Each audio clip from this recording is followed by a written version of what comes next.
السلام عليكم ورحمة الله وبركاته.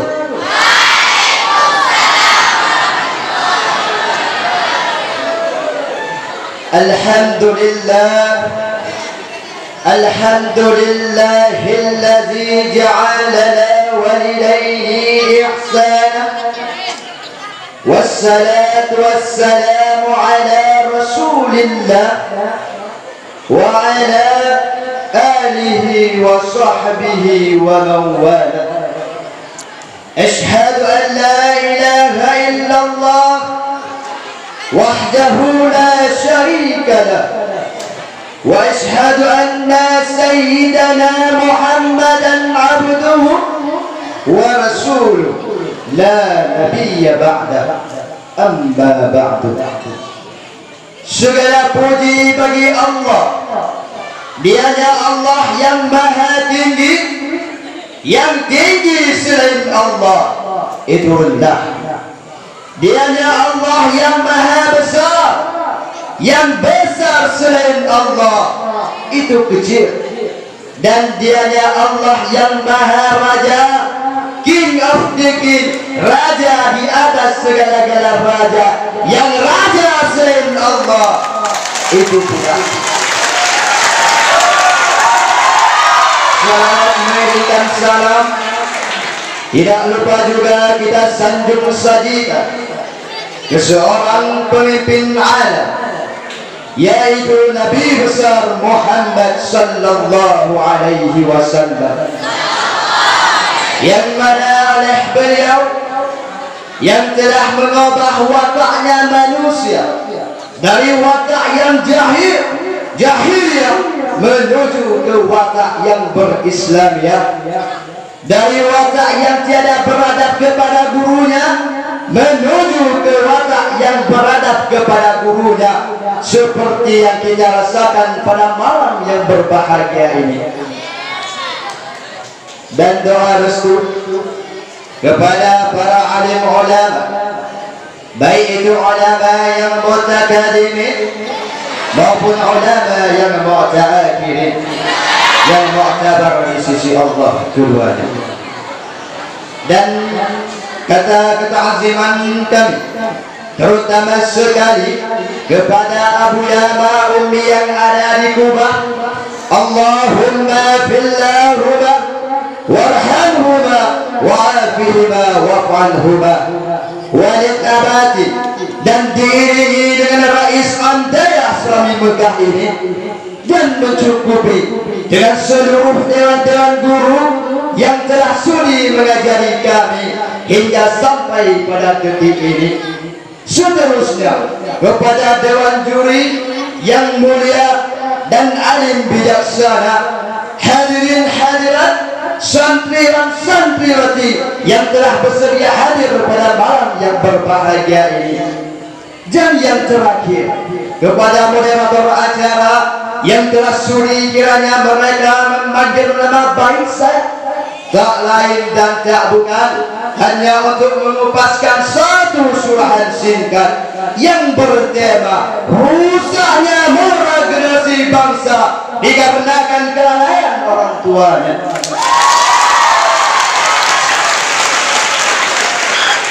Hadirin hadirat, santriwan santriwati, baik yang sudah ada pasangan maupun yang masih sendiri, dewan hadir yang kami hormati. Orang tua adalah guru bagi anak-anaknya, guru dengan diamnya, guru dengan perbuatannya, dan juga guru dengan perkataannya. Tugas seorang guru mengajari apa yang dibutuhkan oleh anak.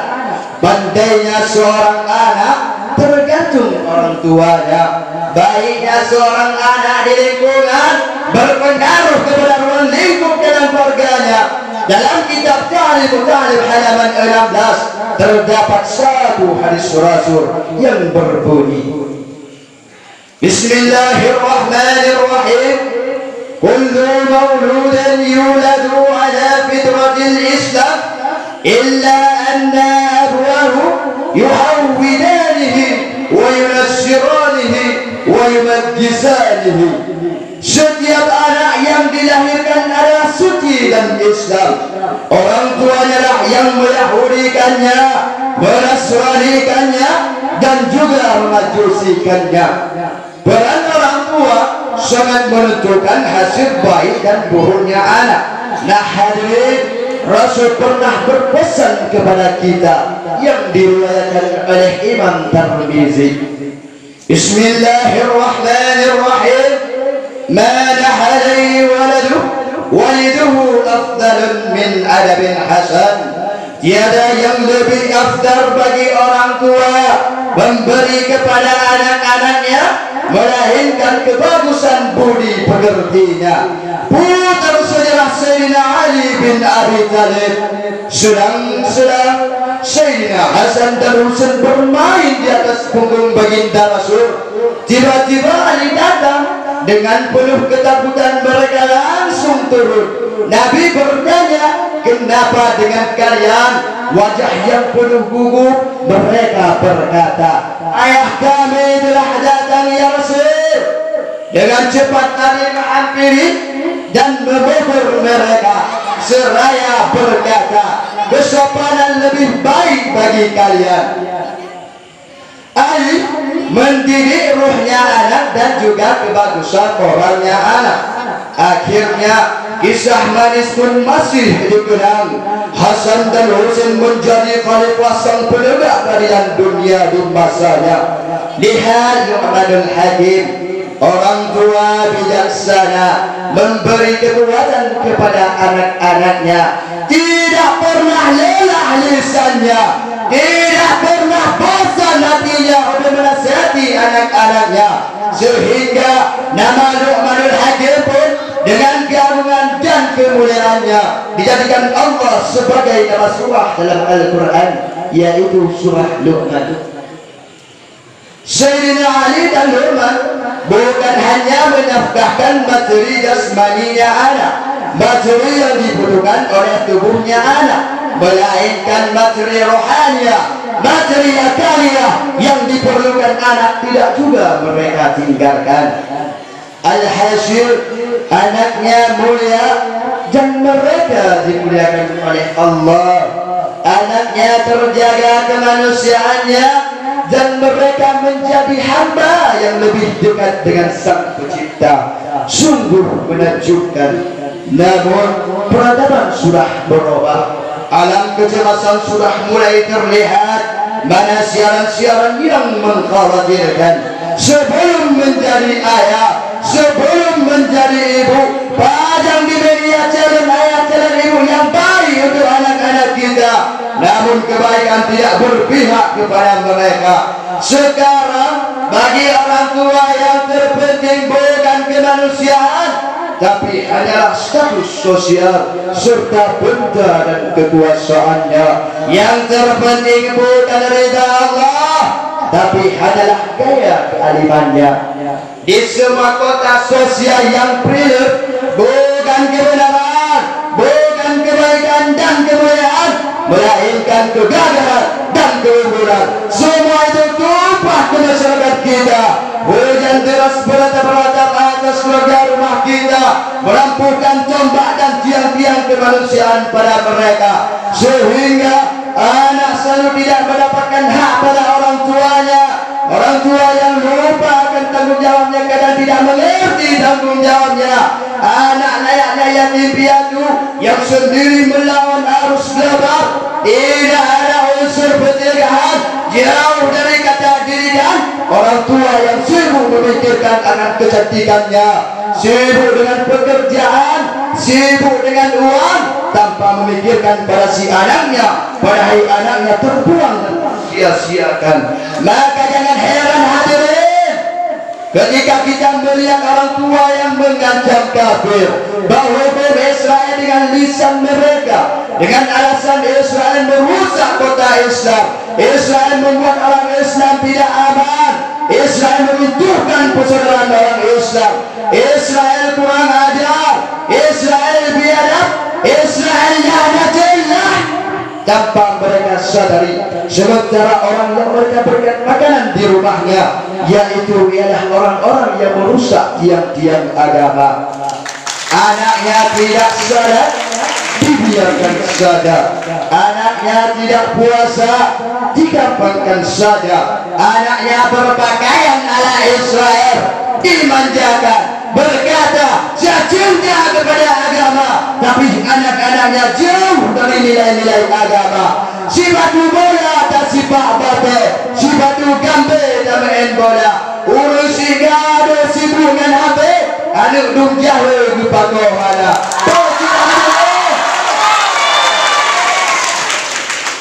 Hadirin hadirat, kaum muslimin, kaum muslimat, Dewan Hakim yang terhormat, maka timbul rasanya hadirin ketika kita melihat pria berpeci berpakaian kiai memboncengkan anaknya yang berpakaian Syahrini. Bocah-bocah SD sudah diajari memahami piala dunia, gadis-gadis cantik berdandan berjualan di malam hari. Ketika warga wibu membiarkan anak di bawah usia berkumpul melarikan diri dengan permainan-permainan yang memakan akidahnya. Ketika seorang murid dimarahi gurunya, ketahuan akan orang tuanya yang mengira bagaikan harimau ingin menciptakan serigala. Ketika seorang remaja berani mencaci Allah di media sosial dikarenakan putus cintanya, apakah mereka tidak punya orang tua? Apakah orang tuanya tidak tahu? Apakah itu yang diinginkan oleh orang tuanya? Kebebasan yang diberikan oleh orang tuanya membuat sepah-sepah masuk dalam akal-akalnya. Hatinya dipeluk erat oleh lumpur kejahilan yang membuat si anak menurun kualitas sebagai hamba Allah, yang semakin lama semakin condong kepada levelnya para binatang. Orang tua yang telah membiarkan anak kehilangan moralnya. Baru sedikit pesan, orang tua sudah mulai memikirkan anaknya tidak punya ijazah. Ketika mereka sudah mulai remaja, mereka sudah perniakan universitas yang sangat bagus supaya prestasinya bernilai di kancah dunia. Sementara ilmu agama sangat berkurang pada diri anak-anaknya. Hukum syariat hanya dijadikan sebagai jalan pintas ketika tidak berkesempatan berbuat maksiat. Etika dan moralnya anak bisa mengagumkan yang berhasil, memuliakan para penjabat. Giliran jumpa sama para alim ulama, terbodoh-bodoh, tergigit, bingung dia mau berbuat apa. Hadirin masyarakat muslimin, Dewan Hakim yang selalu kami muliakan. Oleh karena itu hadirin, kenapa semua ini bisa terjadi? Karena orang tuanya yang jauh dari Allah, orang tuanya yang jauh dari ulama, orang tuanya yang miskin akan ilmu agama.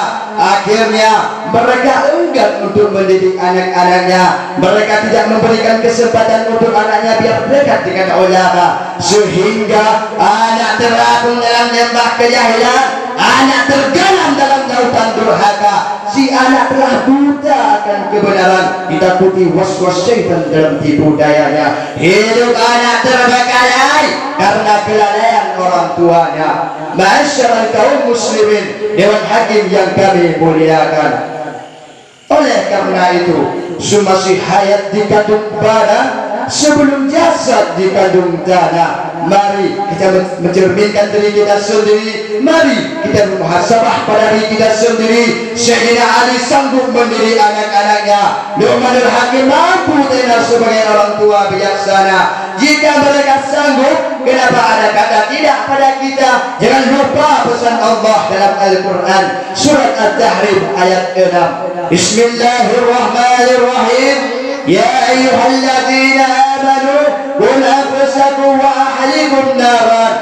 Wahai orang-orang beriman, jagalah dirimu dan keluargamu dari api neraka. Jangan biarkan sedikit ruang keberkahannya Allah. Jangan biarkan marah Allah tertuju pada kita. Mudah-mudahan Allah berkati, Allah muliakan dan Allah meridai. Amin, amin ya rabbal alamin. Kesimpulan, baik dan buruknya anak tergantung orang tuanya. Maka rusak moral dan etikanya anak karena kelalaian orang tuanya. Oleh karena itu hadirin, mari kita jaga mereka, mari kita rawat mereka, dan mari kita rangkum mereka. Mudah-mudahan anak yang kita lahirkan nantinya menjadi anak-anak yang taat kepada agama, anak yang patuh kepada orang tua. Amin, amin ya rabbal alamin. Hanya sekian yang dapat kami sampaikan. Terima kasih atas segala perhatian, mohon maaf atas segala kesilapan dan kekurangan. Di Banjar Cermin tempat lem singgah, beliau Pak Dayah Dahput Putra, anak tajaga berganda papa, menajud penerus generasi bangsa. Wahida ma'as salamah, wahida wal hidayah,